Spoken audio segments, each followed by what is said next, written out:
Hello everyone, welcome to my new video. दोस्तों, अगर Nifty के हम चार्ट की बात करें तो यहाँ पे रेजिस्टेंस आप देख पा रहे हैं, जहाँ पे निफ्टी ने 1 2 3 बार यहाँ पे रेजिस्टेंस को फेस किया। फोर्थ टाइम हमें यहाँ पे रेजिस्टेंस का ब्रेकआउट देखने को मिला, बट वो सस्टेन नहीं किया। एंड थर्ड टाइम अगर आप पिछले वीक की क्लोजिंग देखेंगे तो वो हमें रेजिस्टेंस के ऊपर देखने को मिलती है। दोस्तों, कोई भी चार्ट में अगर यहाँ पे आप पैटर्न देखेंगे, अगर वो बार बार उस रेजिस्टेंस से रिबाउंड होता है या फिर सपोर्ट से रिबाउंड होता है तो वो जितनी टाइम वहाँ पे रिबाउंड आपको देखने को मिलेगा उतनी ही बार वो रेजिस्टेंस और सपोर्ट वीक होते जाते हैं। और निफ्टी के चार्ट में आप देखेंगे कि ये इस पैटर्न की वीकनेस ही है, क्योंकि यहाँ से जब जब रिबाउंड लिया तो इसमें भारी गिरावट हमें देखने को मिली है। लेकिन इस बार आप देख पा रहे हैं कि रिबाउंड होने के बाद हमें इस कैंडल की जो क्लोजिंग है वो लगातार इस रेजिस्टेंस के ही आसपास देखने को मिल रही है, जो क्लियर कट ये कह रही है कि अब यहाँ पे पैटर्न धीरे धीरे बुलिश हो सकता है और यहाँ पे ब्रेकआउट आपको देखने को मिल सकता है। अदर देन दैट यहाँ पे कुछ जो ग्लोबल क्यूज़ हैं या फिर जो ग्लोबल इवेंट्स होने वाले हैं उनके माध्यम से आपको यहाँ पे निफ्टी में एक बार फिर से वॉलेटिलिटी देखने को मिल सकती है। एंड बाई ऑन डिप्स एक बहुत अच्छी अपॉर्चुनिटी होगी, जहाँ पे निफ्टी के जो सपोर्ट होंगे 17,500 और 17,600, और अगर उसके नीचे यहाँ पे देखा जाए तो 17,350 के आसपास ये एक अच्छी अपॉर्चुनिटी होगी अगर निफ्टी यहाँ पे आता है तो। अब बात कर लेते हैं उन इवेंट्स के बारे में। सबसे पहला है इन्फ्लेशन। तो यहाँ पे मंडे को यानी आज के दिन आपको इन्फ्लेशन, इंडिया के इन्फ्लेशन का डाटा देखने को मिल सकता है। और यहाँ पे अगर एनालिस्ट की मानी जाए तो जो पिछले वीक हमें पिछले महीने का जो इन्फ्लेशन का नंबर था जो कि लगभग 6.7% था, उसी के आसपास इस बार भी आपको देखने को मिल सकता है। उसके अलावा यूएस के इन्फ्लेशन के नंबर ट्यूसडे को आएंगे तो वो भी काफ़ी इंपॉर्टेंट होंगे, क्योंकि यूएस इकोनॉमी जो है काफ़ी हद तक पूरे वर्ल्ड की इकोनॉमी को बहुत ज़्यादा अफेक्ट करती है। और ये नंबर स्पेशली और भी ज़्यादा इंपॉर्टेंट हो जाते हैं, क्योंकि मैंने पहले भी ये चीज़ बताया हुआ है कि 20 से 21 सितंबर के बीच में आपको जो है तो फेड की मीटिंग देखने को मिल सकती है, जिसमें वो इंटरेस्ट रेट को हाइक करने वाले हैं। यूके की अगर बात किया जाए तो वहाँ पे लगभग 0.75% से इंटरेस्ट रेट को हाइक किया गया है, और इसको जो है तो यूरोप के मार्केट ने और यूएस के मार्केट ने भी काफ़ी ज़्यादा चीयर किया है। ऑल दो मार्केट यहाँ पे अगर 0.75% से फेड जो है रेट को हाइक करते हैं तो उसको मार्केट ऑलरेडी फैक्टर इन कर चुका है, डाइजेस्ट कर चुका है। लेकिन अगर यहाँ पे 1% या उससे ज़्यादा गिरावट होती है तो एक बार और आपको वहाँ पे प्रॉफिट बुकिंग देखने को मिल सकती है। तो इस इवेंट के पहले मुझे लगता है कि एक बार आपको प्रॉफिट बुकिंग जो है तो मार्केट में देखने को मिल सकती है, वॉलेटिलिटी आपको देखने को मिल सकती है, तो उस हिसाब से आप तैयार रहें। इसके अलावा अगर हम कुछ ग्लोबल डाटा पॉइंट की बात करें तो वो आप यहाँ पे देख सकते हैं। इसी वीक थर्सडे को जो है तो इनिशियल जॉबलेस क्लेम का डाटा हमें यूएस की तरफ से आता हुआ देखने को मिल सकता है। और इसी वीक फ्राइडे में यूरोप के जो है इन्फ्लेशन के नंबर आपको देखने को मिल सकते हैं। बात करेंगे ऑयल प्राइसेस की तो यहाँ पे 7 मंथ लो पर ऑयल प्राइस जो है वो ट्रेड कर रहे हैं, जो कभी $130 पर बैरल हो चुके थे तो फिलहाल यहाँ पे $90 के आसपास देखने को मिल रहे हैं। अब बात कर लेते हैं यहाँ पे स्टॉक की, जो अभी भी करेंट मार्केट प्राइस पर वैल्यूएशन के हिसाब से देखा जाए तो मुझे काफ़ी अट्रैक्टिव वैल्यूएशन देखने को मिल रहा है। उनमें से जो पहला स्टॉक है उसका नाम है बजाज फाइनेंस। यहाँ पे मार्केट कैपिटलाइजेशन आप इसकी देख सकते हैं, करेंट मार्केट प्राइस 7,000 के आसपास देखने को मिल रहा है। इसका ऑल टाइम हाई जो था वो लगभग 8,000 के आसपास था, और ये 10% के करेक्शन पर अवेलेबल है फ्रॉम द 52 वीक हाई। यहाँ पे स्टॉक की अगर हम पी की बात करें तो 50 है, वो देखने में आपको ज़्यादा लग रहा होगा। अभी मैं थोड़ी देर में आपको इसके हिस्टोरिकल नंबर भी दिखाऊंगा। आरओसी आरओई की बात किया जाए तो 10 और 17 के हैं। एनबीएफसीज में जनरली बैंकिंग सेगमेंट में आपको ऐसे ही थोड़ा लोअर आरओसी और आरओई देखने को मिलेंगे। कंपनी के अगर हम यहाँ पे एक बार फाइनेंशियल्स की बात करें, आप देखेंगे रेवेन्यू 2015 में लगभग 5,000 करोड़ के थे। आज की डेट में अगर टिल 12 मंथ्स की बात किया जाए तो यहाँ पे 34,000 करोड़ के रेवेन्यू हो चुके हैं, यानी कि 7 सालों में ये जो रेवेन्यू है 7 टाइम्स हो चुके हैं। नेट प्रॉफिट की बात करें, 898 करोड़ का नेट प्रॉफिट 2015 में था, वो यहाँ से बढ़ करके 8,500 करोड़ का हो चुका है। यानी कि ये भी आप मान के चल सकते हैं कि लगभग 9 टाइम्स यहाँ पे इनका जो नेट प्रॉफिट है वो इन 5 सालों में ग्रो हो चुका है। और ऐसा नहीं है कि ये ग्रोथ स्टोरी यहीं पे रुकने वाली है। मुझे लगता है कि ये जो नेट प्रॉफिट है जो आपको 8,500 देखने को मिल सकता है, ये एक दिन 80,000 भी आपको देखने को मिल जाएगा, लेकिन उसके लिए आपको लॉन्ग टर्म के लिए इस स्टॉक को होल्ड करना होगा।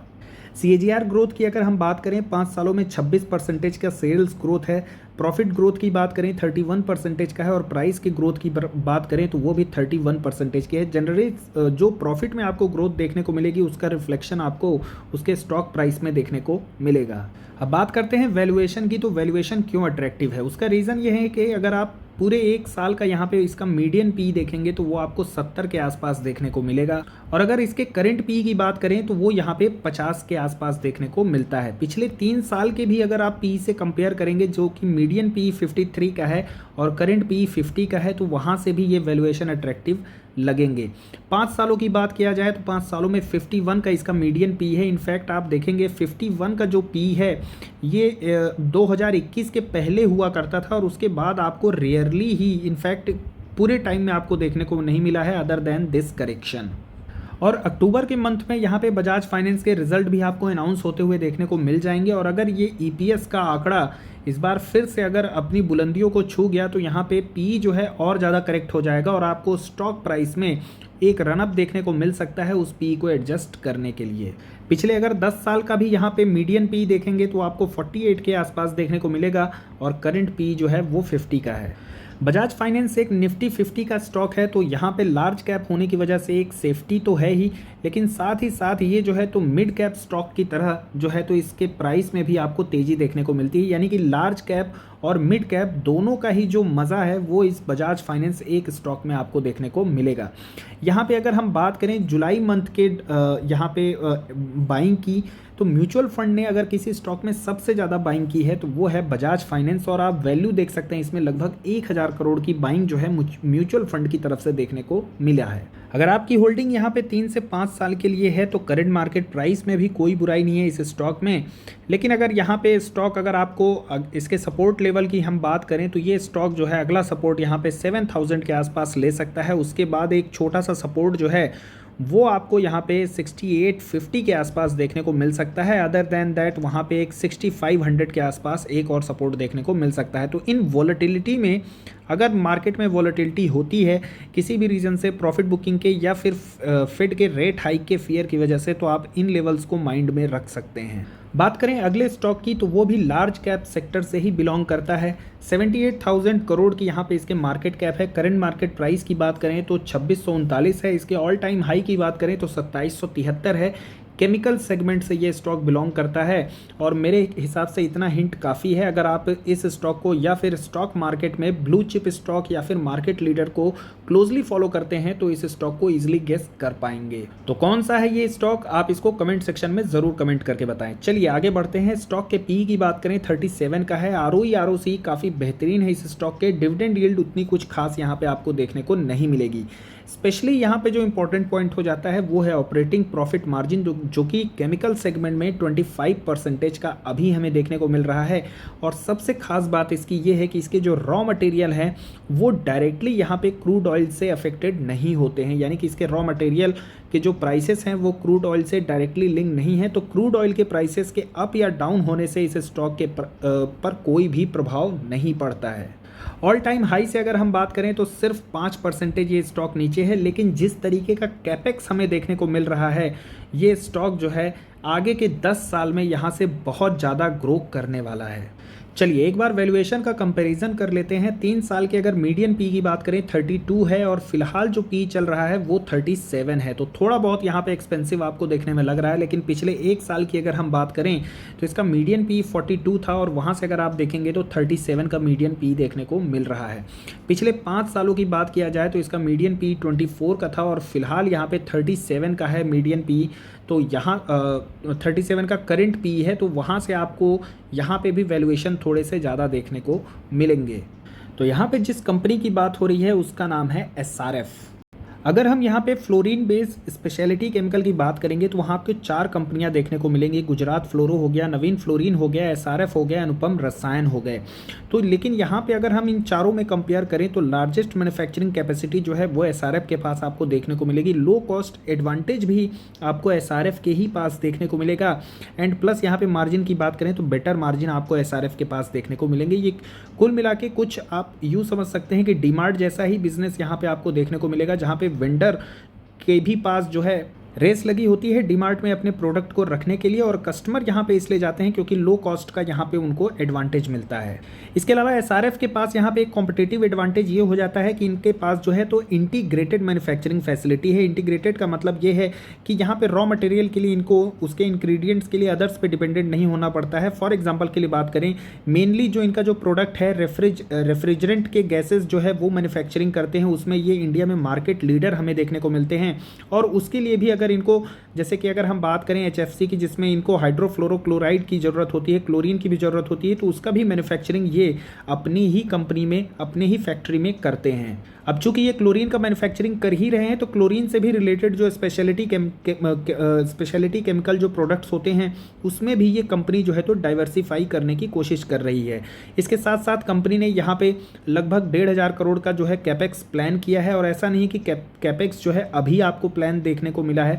ऑल्दो अगर हम अभी रिसेंट की बात करें तो आपको ऑलमोस्ट हर कंपनी में, चाहे हम अतुल लिमिटेड की बात करें जो कि अच्छी दिग्गज स्ट्रॉन्ग कंपनी है, दीपक नाइट्राइट की बात करें, आरती इंडस्ट्रीज़ की बात करें, सभी कंपनियों में आपको कैपेक्स का प्लान देखने को मिलेगा। लेकिन एसआरएफ की अगर हम बात करें तो इसके पहले भी वो 2015 से 2018 के बीच में कैपेक्स का प्लान कर चुके हैं, और वहाँ पे भी उन्होंने कैपेक्स अच्छे तरीके से किया था। तो जैसा कि आप यहाँ पे देख पा रहे हैं, केमिकल डिवीज़न में अगर हम कैपिटल एम्प्लॉयड की बात करें तो ईयर ऑन ईयर यहाँ पे हमें एक अच्छा इन्फ्यूज़न जो है एसआरएफ की तरफ से देखने को मिला है। और अच्छी चीज़ यहाँ पे इस कंपनी के बारे में ये है कि कंपनी जो है अगले 10 साल के लिए यहाँ पे सीरियसली कैपेक्स कर रही है। तो यानी कि आपको 10 साल तक का जो फ्यूचर आउटलुक है वो इस कंपनी में काफ़ी ब्राइट देखने को मिल सकता है। अदर देन दैट यहाँ पे कंपनी जो है तो पैकेजिंग डिवीज़न में भी है। फॉर एग्जांपल के जैसे लेज़ की अगर हम पैकेजिंग की बात करें, जो आप देखते हैं एल्यूमिनियम फॉइल वगैरह की बात करें जो पैकेजिंग के लिए यूज़ होता है, तो ऐसे ही प्रोडक्ट्स जो है एसआरएफ वहाँ पे मैन्युफैक्चर करता है। आप उसकी भी सेल्स यहाँ पे देख सकते हैं, और यहाँ पे कंपनी के जो मार्जिन है वो आपको इम्प्रूव होते हुए देखने को मिलेंगे। अदर देन दैट यहाँ पे कुछ और भी केमिकल कंपनीज़ हैं जो कि अच्छे वैल्यूएशन पर अवेलेबल हैं, जैसे कि आरती इंडस्ट्रीज़ हो गया, अतुल लिमिटेड हो गया, विनती ऑर्गेनिक्स हो गई। लेकिन फ्लोरो सेगमेंट में मुझे लगता है, फ्लोरीन के सेगमेंट में अगर किसी कंपनी में इन्वेस्टमेंट करना है तो फिलहाल एसआरएफ ने जिस तरीके का अपना एक फ्यूचर प्लान दिखाया है तो वहाँ मुझे जो है तो वो एक बेटर ऑप्शन लगता है। बात करें आरती इंडस्ट्रीज़ की तो कैपेक्स का प्लान इसकी भी तरफ से हमें देखने को मिल सकता है, लेकिन जिस तरीके से यहाँ पे नियर टर्म में जो डिमांड के चैलेंजेस हैं वो कुछ पॉजिटिव नहीं देखने को मिल रहे हैं। तो नेक्स्ट जो शॉर्ट टर्म की अगर हम बात करें 6 to 8 मंथ्स में, तो यहाँ पे इस स्टॉक में जो है तो आपको प्रेशर देखने को मिल सकता है। अदर देन दैट अगर लॉन्ग टर्म के विजन से बात किया जाए तो आरती इंडस्ट्रीज़ भी बहुत अच्छे वैल्यूएशन पर अवेलेबल है। एसआरएफ के अगर हम सपोर्ट लेवल्स की बात करें तो 2500 का एक सपोर्ट आपको देखने को मिलेगा, उसके बाद 2450 के आसपास सपोर्ट देखने को मिल सकता है। फर्दर यहाँ पे 2200 में एक अच्छा सपोर्ट आपको देखने को मिल सकता है, और जो अल्टीमेट सपोर्ट इस स्टॉक ने लिया है वो यहाँ 2000 पर लिया था, तो ये एक बेहतरीन सपोर्ट आपको देखने को मिल सकते हैं। तो साथियों आज की वीडियो में बस इतना ही। कंटेंट अगर आपको इन्फॉर्मेटिव लगा हो तो वीडियो को लाइक कर सकते हैं। Do not forget to subscribe our channel. Thanks for watching the video.